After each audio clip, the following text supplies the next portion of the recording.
Guys, இப்போ நம்ம முன்னாடி நின்றுட்டுருக்கிறது 1947 செவர்லெட் பேசஞ்சர் பஸ்ஸு தான். அதுவும் நம்ம கோயம்புத்தூர் உடுமலைப்பேட்டை பழனி போன பஸ்ஸு. எப்படி இருக்குது பாருங்கள். கண்டிப்பாக இந்த பஸ்ஸு 80s கிட்டுக்கு கண்டிப்பாக தெரிஞ்சிருக்கணும். 80s கிட் யாராவது இருந்ததுன்னா இந்த பஸ்ஸை பற்றி இன்னும் கொஞ்சம் எக்ஸ்பிளைன் பண்ணுங்கள். வேறு லெவலில் இருந்துச்சு இதெல்லாம் பார்த்து. இதை பார்க்கணுன்னா கண்டிப்பாக ஜிடி மியூசியம் வந்து பாருங்கள்.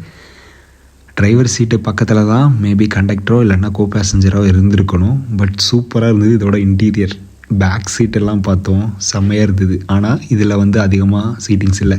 என்ஜின் அப்படியே பின்னாடி தான். இது மேபி பழனி உடுமலைப்பேட்டை கோவையிலேருந்து வர்ற பஸ்ஸாக இருந்திருக்கணும். சூப்பராக இருந்தது. இதோட உள்ள செட்டிங்கு, அந்த சேர் சீட்டிங் அரேஞ்ச்மெண்ட்ஸ் எல்லாம் செம்மையாக இருந்தது. அந்த காலத்துலேயே பாருங்கள் எந்த அளவுக்கு வச்சுருக்காங்க அப்படின்னு. இந்த மாதிரி விண்டேஜ் வெஹிக்கிள்ஸ் எல்லாம் இங்கே நிறைய அசம்பிளாக இருக்குது. உங்களுக்கு இந்த மாதிரி விண்டேஜ் வெஹிக்கிள்ஸில் இன்ட்ரெஸ்ட் இருந்துச்சுன்னா கண்டிப்பாக ஜிடி மியூசியம் வந்து பாருங்கள். இங்கே நிறையா விண்டேஜ் வெஹிக்கிள்ஸ் இருக்குது. பிடிச்சிருக்குன்னு நினைக்கிறேன். அப்போது அடுத்த வீடியோவில் பார்க்கலாம். பாய்.